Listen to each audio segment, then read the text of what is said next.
Hey folks, it has been a little while since I've updated and I apologize, it's kind of echoey in here. We have moved since my last video. It's been a long time since I posted and I apologize. I've had people in the comments asking how I've been, and I have been doing a lot more on TikTok lately and haven't been making a lot of YouTube videos. And you definitely all deserve an update. So all right, things that have happened in the last 8 months. So I don't think I had talked about it yet when I posted my last videos because I was taking more of a practical approach more than a vlog approach to my videos.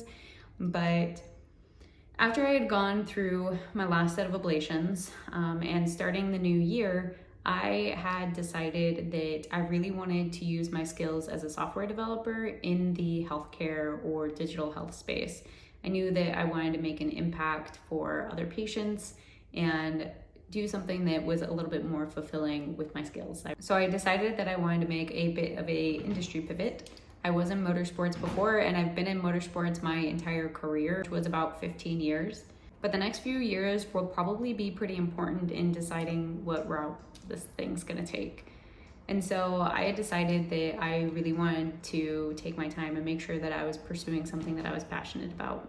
So I had gone part-time at work to continue working on the app that I was building. I started to build an app to help other patients like me and to help myself organize my care.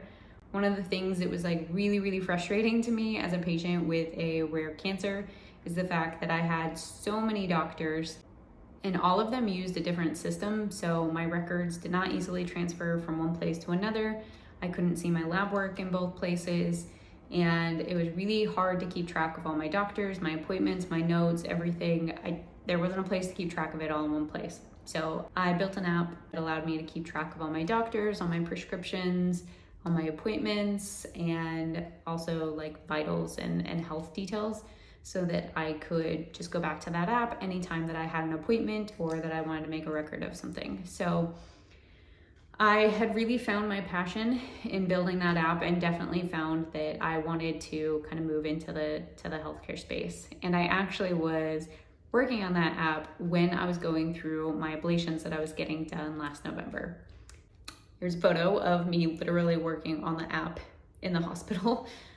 I was frantically working on that thing so that I could get it published and in the app store before I went through that procedure. Because the last time that I had gone under anesthesia and I had my surgery, I had brain fog for like a month. And I was worried that when I woke back up from the procedure, I wasn't gonna be able to work on the app. So I tried to get that out, and thankfully I did get that out. I had published it literally a day or two before I ended up in the hospital. And so I found my passion in creating that app, and I decided to go part-time at work so I could spend more time on building that app and then building patient materials, content, things that might be able to help other patients or things that I was looking for when I was first diagnosed. It's kind of what this whole YouTube channel was about, and my TikTok, my Instagram, all the different platforms that I share on. That's where a lot of those efforts were aimed. And I did that for a few months until one day I got a message from a recruiter on LinkedIn, and I never ever reply to recruiters on LinkedIn. I get them all the time. That's not trying to toot my own horn. It's a thing that all software developers get. You just get tons of recruiters in your inbox. But I never have responded to one, but I randomly decided to respond to this one. I thought I'd pretty much just be saying thanks but no thanks. I was really only interested in any positions if they happened to be in the healthcare space. That was the only way that I was going to kind of entertain any positions. And they let me know that that's kind of the space that this was in. So they were hiring for software engineers for a company that connects health experts with digital health companies that are building their products to help ensure that they're building the right thing, which was something that I was super interested in because that was something that I actually had a need for myself. As I'd been working on my app and a couple other apps that I was thinking about developing, I kept reaching out to my oncologists or doctors I had met even over Twitter to ask them questions about what I was building and if it would be useful. And first I felt bad asking those questions because I knew I was taking up their time, but I knew if I wanted to build a product in healthcare, I needed advice from healthcare professionals. And so I just completely saw the vision for this company, and I definitely wanted to be a part of it. I will tell the full story of how I went through that process and how I transitioned jobs. I went from a job that I had been at for the last 8 years into this new position, and it was the first time I had interviewed for a software developer job, even though I was already a software developer, but I had transitioned into the role that I previously had and never interviewed. So I will make a separate video on what that entire process was like, and there were a few crazy things that came out of it. I had a TikTok video and a tweet that went a little viral about it, and a bunch of cool things kind of kicked off from there. So that whole process happened kind of in the April-May timeframe. I started the new job at the end of April, and so I've been there for about 6 months now, and it's been great. I've also been working on my own apps on the nights and weekends. I'm currently building a clinical trials app to make it easier to sort through and save clinical trials. I'm kind of doing that at my own pace. And yeah, so that felt pretty rambly again, which is the theme of my videos. Thank you everybody who has been asking how I've been. I have been feeling fantastic, which I feel so grateful for. It is mind-blowing to me just how lucky I am to be in the position that I am. All right, so scan updates and health updates that have happened over the last 8-9 months. Thankfully, it's been rather uneventful, and hopefully it stays that way. I have scans coming up on Thursday, and I have an appointment with my oncologist on Friday.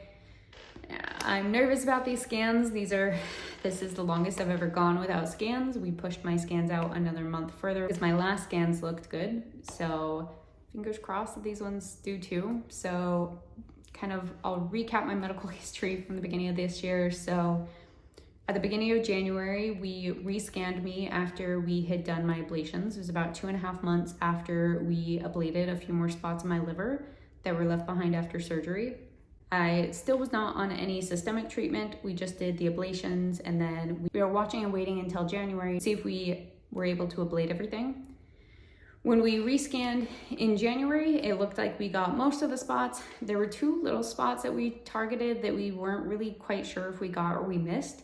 It looks like they were missed during the initial surgery as well too, so they might be in kind of a difficult location to get. But they hadn't grown, and we were still going to watch them to see if we had gotten them or not. It wasn't 100% clear. So I had those scans in January. My next set of scans, I believe, were at the very beginning of April. Those scans, thankfully, didn't show any growth or any new spots that we could see. And so I had my scans in April, and then we pushed my next scans out until the very end of June. Which would have been my next kind of 3-month scan. And those scans happened the day after the 1-year anniversary of my surgery, which was kind of cool that they lined up that way. I took a big trip to Southern Utah, which I'll also maybe talk about in another video and include videos and pictures from. I went to Southern Utah with a few of my cancer buddies that I had met online, and they met up with me. I flew to Vegas with my husband, and we kayaked and did a few things in Vegas before he flew home and my friends flew in, and we hiked through some of the canyons. We went to Zion. We just had a good time celebrating before my scans. So that was a really nice trip to have. It was kind of an incredible milestone to have gone from a place where I didn't really feel well enough to do that before surgery, and certainly not after surgery. And so it felt amazing to 1 year later to be able to be hiking and out and doing kind of very physical activities a year later and feeling amazing and being able to see just how far I came. So I felt incredibly fortunate for that, and really enjoyed that trip and had a lot of fun.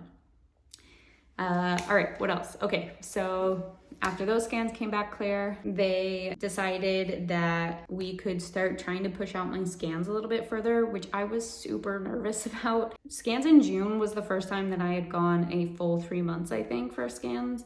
All the other ones, or maybe the April ones were, but it was pretty recent because I had either had a surgery, a procedure, new treatment, something that had always made it so I got scanned before 3 months. And so I was over a year into my diagnosis before I first got that sequence of 3-month scans. And so pushing to 4 months made me really nervous, especially because we did find out that we do think that they missed a couple of those spots that they targeted in my liver. We don't have biopsies of any of those spots and they've stayed stable, so we can't confirm that they're tumors, but they suspect that they might be. And so that's extremely nerve-wracking for me because I'm always worried, like, are any of those spots gonna grow? Are there gonna be any new spots? And it's something I worry about every single scan. But I feel very, very grateful that they have been stable up until this point, and I've got like all my fingers and toes crossed that they will stay stable for my next set of scans coming up at the end of the week. I keep saying after like the next set of scans, it'll get easier, the next set of scans, it'll get easier, and it does get a little easier each set of scans I go through. But I'm still just waiting for the next one, and I get really nervous. I feel like, I don't know, I'm gonna change my mind at the next scans, I'm sure. But I just feel like if I get a clear set of scans on this scan and everything is stable, then it'll almost be like it's been stable for an entire year, and that without any treatment, and that feels like a major win and success. And so I'm really, really, really hoping I get that news come the end of the week. We also just moved into a new house, and I don't know, I'm really enjoying life right now, so I just want it to stay how it is, and I don't want to have to get back on treatment or anything. So I am very nervous about my scans coming up, but I feel very, very grateful for this time that I've had off of treatment, and I just really hope that that gets to continue. So I'll make a few other videos hopefully here soon to talk about everything that I've been doing since I last posted videos, and I will try to make a few updates there. I will try not to be such a stranger here. I'm going to make more of an effort to try to make YouTube videos. So thank you everybody for watching. I apologize that I disappeared for so long. Being a disappearing act isn't necessarily the best thing for a patient sharing their cancer journey online. So I'm sorry, I'm still alive, I'm still here, I'm feeling great. So thank you for all the support and love and for checking out these videos. Feel free to follow me on my other channels as well. I have a TikTok that's Katie Kicks Cancer, and I have an Instagram as well, which is Katie Kicks Cancer. I post on those platforms a lot more often than I post on YouTube, but I'm hoping to get back to YouTube videos and editing this stuff here again soon. So thank you and have a good night. Like or subscribe or something. I don't remember. It's been so long since I've done this, and I didn't ever have it down in the first place. Do the like and subscribe thing, I think. Anyways, bye guys.